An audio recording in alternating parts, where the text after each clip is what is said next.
Nabulabog nga itong mga residente dito sa JP Rizal State Barangay San Roque dito sa Marikina, no, mag-aalas 2 ng madaling araw nang sumiklab daw ang apoy at naramdaman na lang daw ito ng mga kapitbahay dahil nga nagsisigaw yung isa sa kanilang kapitbahay. Nandito ngayon itong fire inspector, ano, at kaka-interviewin natin siya tungkol dun sa mga detalye dito sa sunog.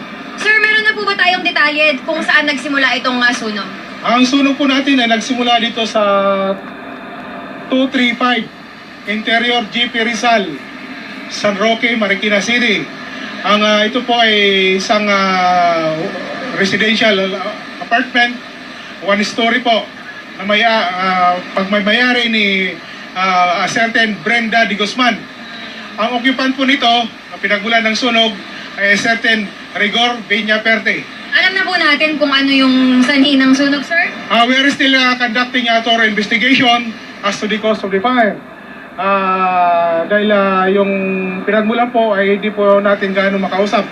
Kung ano po talaga ang pinagmulan.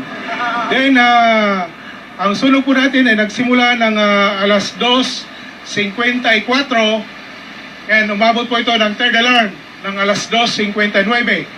Then, we declared fire out ng alas 3:52. Okay.